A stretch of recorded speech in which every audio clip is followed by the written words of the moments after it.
Today we will see class 10 science chapter 6 life processes. How do we tell the difference between what is alive and what is not alive? If we see a dog running or a cow chewing cud or a man shouting loudly on the street, we know that these are living beings. What if the dog or the cow or the man were asleep? We would still think that they were alive. But how did we know that? We see them breathing and we know that they are alive. What about plants? How do we know that they are alive? We see them green. Some of us will say, but what about plants that have leaves of colors other than green? They grow over time, so we know that they are alive. Some will say, in other words, we tend to think of some sort of movement, either growth related or not, as common evidence for being alive. But a plant that is not visibly growing is still alive, and some animals can breathe without visible movement.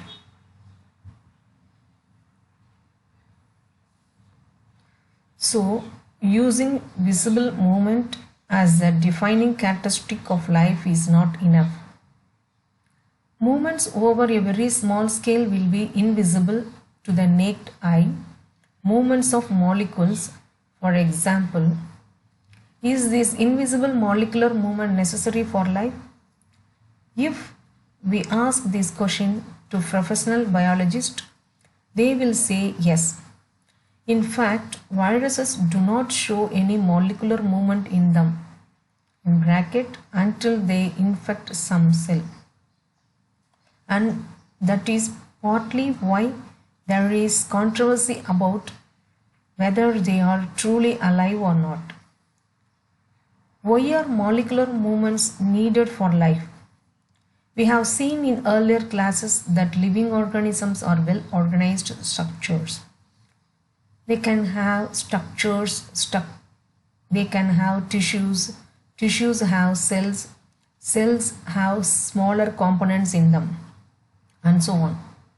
Because of the effects of environment, this organized, ordered nature of living structures is very likely to keep breaking down over time. If order breaks down, the organism will no longer be alive. So living creatures must keep repairing and maintaining their structures. Since all these structures are made up of molecules, they must move molecules around all the time. What are the maintenance purposes? What are the maintenance processes in living beings? Let us explore. 6.1 What are life processes? The maintenance functions of living organisms must go on even when they are not doing anything particular. Even when we are just sitting in class, even if we are just asleep, this maintenance job has to go on. The process which together perform these maintenance jobs are life processes. Since these maintenance processes are needed to prevent damage and breakdown, energy is needed for them. This energy comes from outside of the body of the individual organism. This energy comes from outside the body of individual organism. So there must be a process to transfer a source of energy from outside the body of the organism, which we call food, to the inside, a process we commonly call nutrition. If the body size of the organisms is to grow, additional raw material will also be needed from outside. Since life on Earth depends on carbon-based molecules, most of these food sources are also carbon-based. Depending on the complexity of these carbon sources, different organisms can then use different kinds of nutritional processes. The outside source of energy would be quite varied since the environment is not under the control of the individual organism. These sources of energy, therefore, need to be broken down or built up in the body and must be finally converted to a uniform source of energy that can be used for the various molecular movements needed for maintaining living structures, as well as to the kind of molecules the body needs to grow. For this, a series of chemical reactions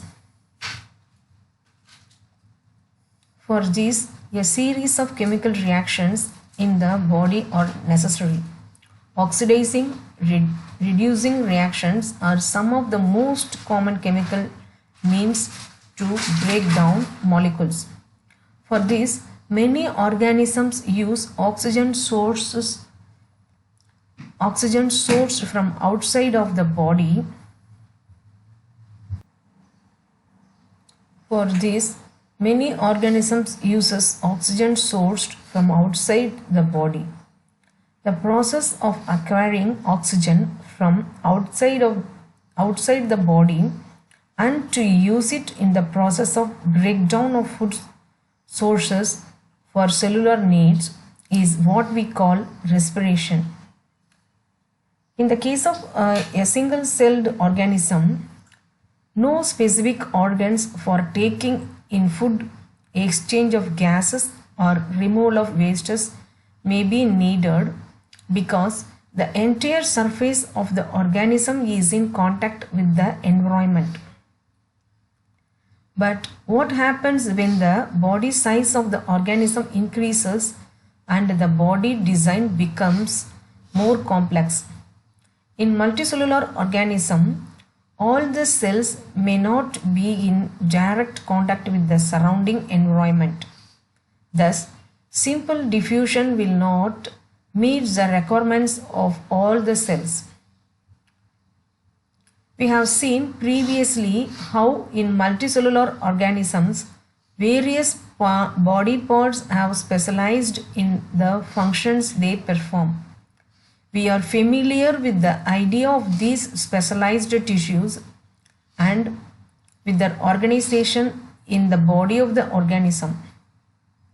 It is therefore not surprising that the uptake of food and of oxygen will also be the functions of the specialized tissues.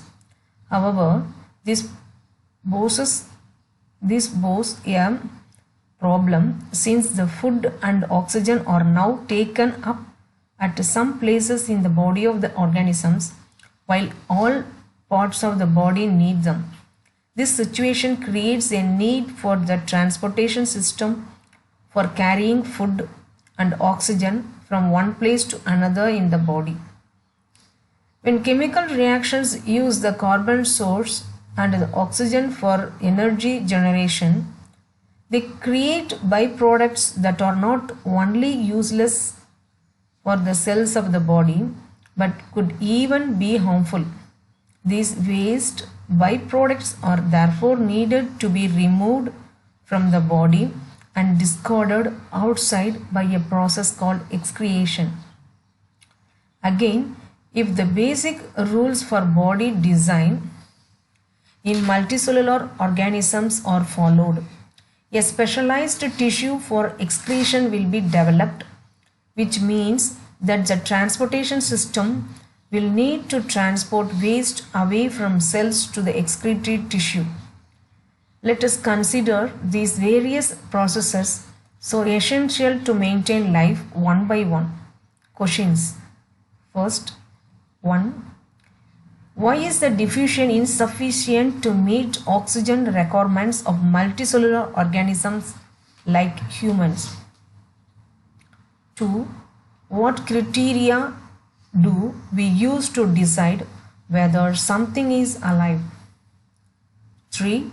What are outside raw materials used by an organism? 4. What processes would you consider essential for maintaining life? 6. 2. Nutrition.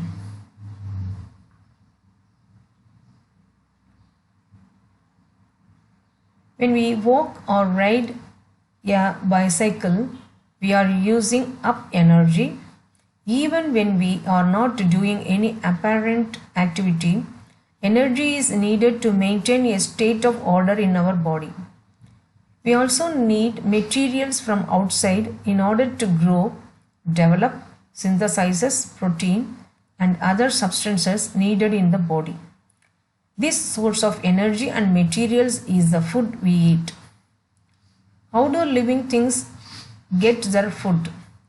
The general requirement for energy and materials is common in all organisms, but it is fulfilled in different ways. Some organisms use simple food material obtained from inorganic sources in the form of carbon dioxide and water.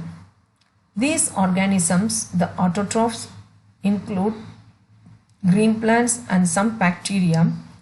Other organisms utilize complex substances.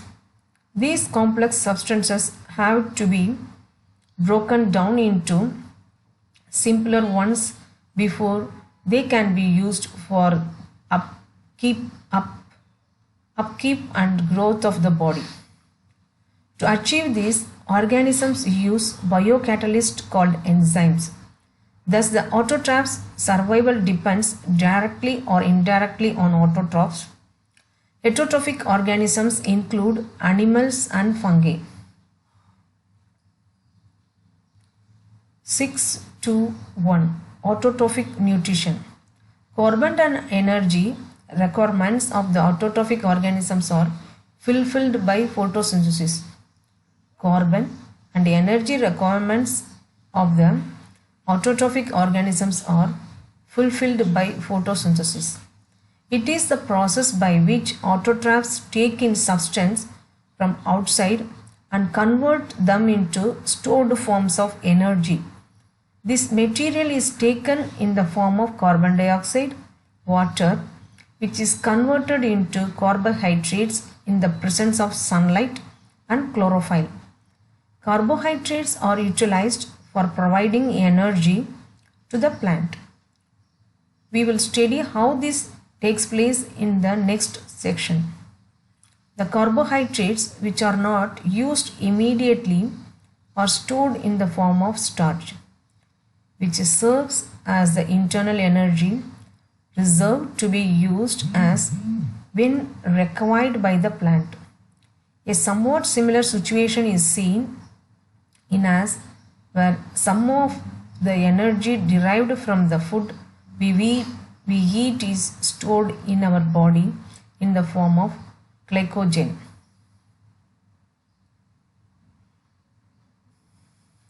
6 CO2 plus 12 H2O in the presence of chlorophyll in the presence of sunlight gives C6H12O6 glucose plus 6O2 plus 6H2O.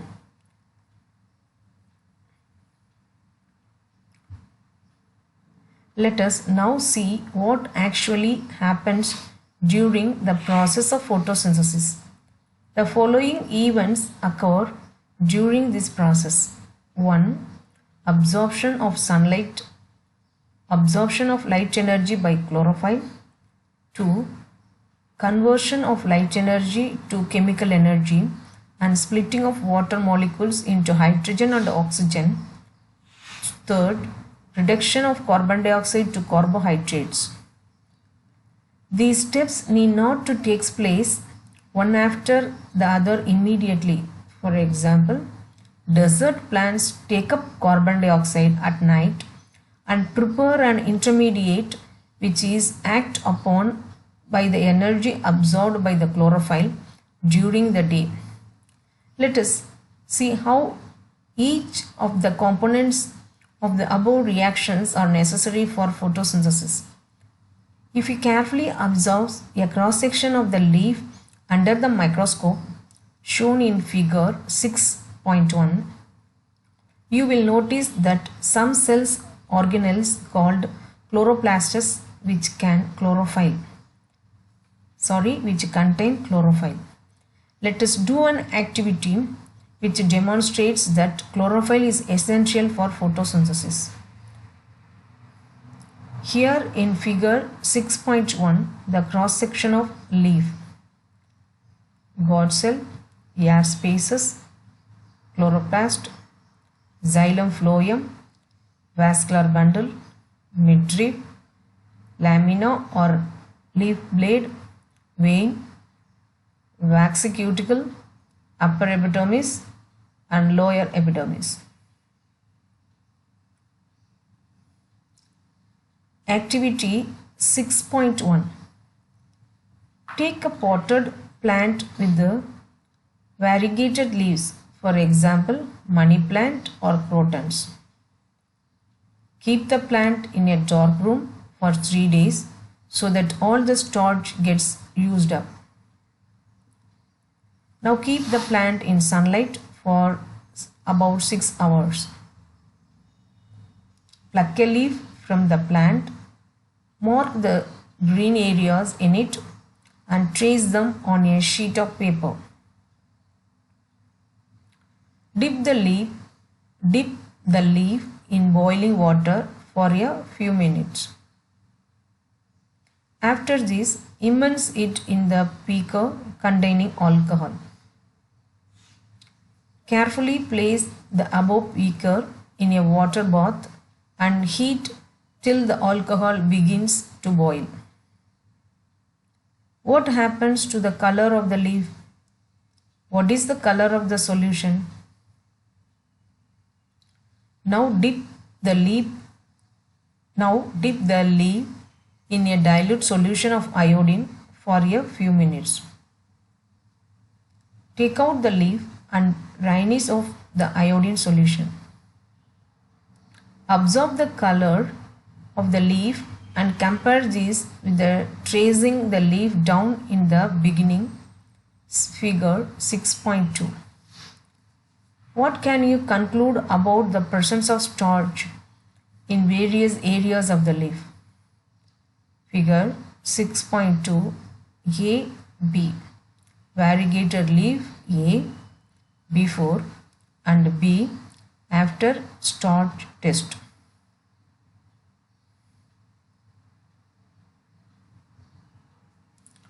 Thank you.